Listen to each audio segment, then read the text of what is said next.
Hi all, good morning. ఎప్పుడు lunch అయినా? So ఇవాళ నేను నా బ్రేక్ఫాస్ట్లో ఏముందో చూపిస్తాను రండి. నానబెట్టి పీల్ చేసిన 5 బాదం పప్పులు, మెంతికూరతో చేసిన బేసన్ చిలా, అండ్ ఇది ఇడ్లీ పిండితో చేసిన ఒక చిన్న అట్టు. చిలాతో కాంబినేషన్ కర్డ్, అండ్ మన అట్టుతో కాంబినేషన్ ఫ్లాక్స్ సీడ్ అండ్ నువ్వుల పొడితో చేసిన కారపొడి. సో నా బ్రేక్ఫాస్ట్ అయితే ఇది. మన డే ఇలా బాదం పప్పులతో స్టార్ట్ చేయడం వల్ల, లేదు అంటే ఎగ్స్తో స్టార్ట్ చేయడం వల్ల ఏంటంటే మనకి ఎనర్జీ దొరుకుతుంది, ప్రోటీన్ సోర్స్ దొరుకుతుంది. అండ్ నేను ఆల్రెడీ చెప్పాను, మనం తినే రెగ్యులర్ బ్రేక్ఫాస్ట్ ని ఏమి మనం అనుకోకలేదు, కాబట్టి కొంచెం కాంబినేషన్స్ అనేవి మార్చుకుందామని.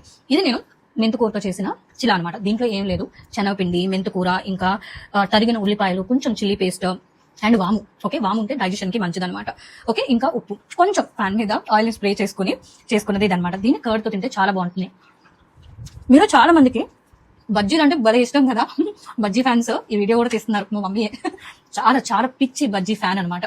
అండ్ దాంట్లో ఆనియన్స్ వేసుకుని తినడం ఇవన్నీ అంటే ఇంకా ఫేవరెట్.